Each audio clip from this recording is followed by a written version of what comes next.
Hello, you're on the CAS.AI channel, and today we have a segment about how to acquire the right traffic. We'll discuss the various possible options for acquiring traffic, how to handle optimization, and at the end, feel free to leave questions under the video, and I'll answer them for you. First of all, I want to introduce myself and tell you a little about our company and what we do here. My name is Zoriana Omelchuk, and I'm the CMO at CAS.AI, and I'm fully involved in traffic acquisition. We'll be discussing everything related to traffic sources here with you in detail. I want to tell you about the company if unfamiliar. The company was originally founded back in 2014. Initially, we focused on children's games. But as you know, in 2019, Google changed its policies a bit, and acquiring traffic for children's games became much more difficult. There was also a significant drop in organic reach, which caused the overall LTV in children's games to decrease. So, in the years of 2019-2020, the company transitioned to a different segment of games. We started making a variety of adult games, mainly in casual and hyper-casual formats. Last year, we launched our own publishing platform, where small studios and developers who have created great games but want to attract users can come to us, and we help specifically with acquisition. Traffic will help with its optimization. That's why our publishing has been successfully operating for a year and a half now. In our publishing, we have about 70 different projects that are currently also very successfully acquiring traffic. We create extremely interesting and indeed fascinating creative videos about the creative aspect. We'll definitely talk more about that with you a bit later on. I also wanted to tell you a little about myself. I've been working as a marketer, an online marketer, and I've been in traffic acquisition for 6 years.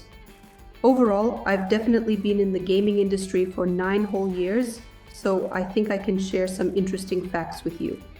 Let's start with what you know. What? On average, a player spends approximately 23 minutes a day playing various different types of mobile games. That's 140 hours a year in total. That's why the gaming market in the gaming industry has become very popular, interesting, and profitable. So today we're going to talk with you.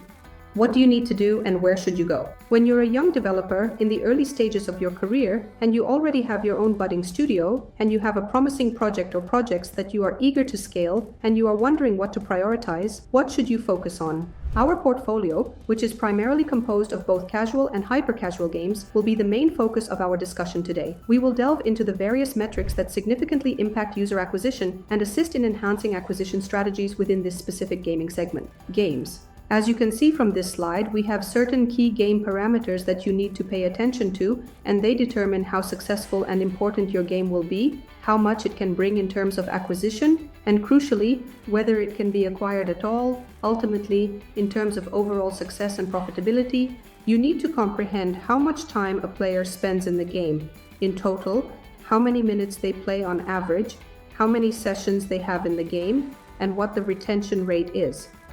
In this game, you have to see and observe how often your users return. If you have hyper-casual projects, you'll immediately wonder, what are the benchmarks in particular specifically for these games?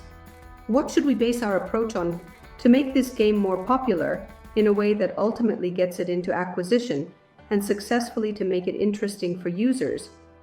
Of course, all our casual and hyper-casual games primarily earn through ads, such as banner ads and video ads. So we need to determine how many impressions, rewarded videos, and interstitials there will be per user during one session, accurately and efficiently. And what exact session length is needed for us to successfully recoup this traffic in order to meet our goals?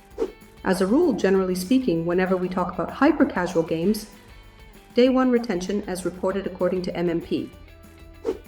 Not according to Firebase, there's just a difference here which I'll explain a bit later. It should be at least 20%. That's the minimum we start working with and the games we take on for publishing. This percentage is vital as it establishes a foundation for our operations. So, if your game already has a day 1 retention rate of more than 20%, which is quite impressive, it is indeed possible to acquire traffic for such a game. What's the playtime? Playtime here is typically dependent on the format of your game and what genre it is usually. In general, it can vary greatly. If, for example, these are runners, which are very popular at the current moment, then the average playtime is from 5 to 10 minutes. 5 to 10 minutes, 7-12, that's also fine. How much advertising should be shown to the user during this playtime? That's a very important question.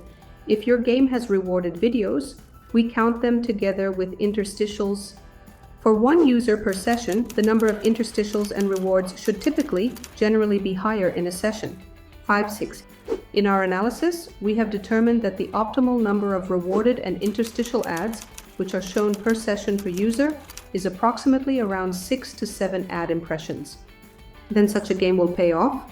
All right, let's move on. Now just imagine you have a game with the metrics I mentioned, simply for instance. So, what do we do next and where are we going to be headed? At this point, you need to have certain parameters for traffic acquisition that we've already discussed in detail, as well as auxiliary platforms that we can use for traffic attribution. You need an MMP.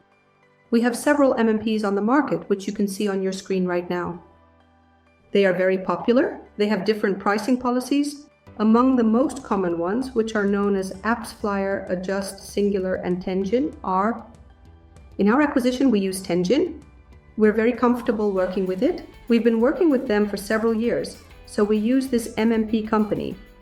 And of course, regarding monetization, you need to choose the right mediation platform. There are several on the market. You've probably heard of them. These are various platforms such as IronSource, Google AdMob, Apodil, and Aflovin. Of course, for our games and our publishing, we specifically and indeed use CAS.AI, and all the games that come to us for publishing use our mediation. So, do you perhaps already know what game metrics should be in your game? What are the benchmarks? Also, you know that to make the game be successful, you need to choose a platform for monetization and a platform for attributing traffic, such as... This is our MMP. If you have questions about what MMP is or how traffic attribution works and what tools are used for attribution, we can also discuss it with you. Please write in the comments under this video, and we'll make a separate video on this topic. And in our next episode, we'll talk about what specific channels do we specifically use to attract various traffic? How do we test these different games? And what specific metrics? What do we focus on exactly for these tests?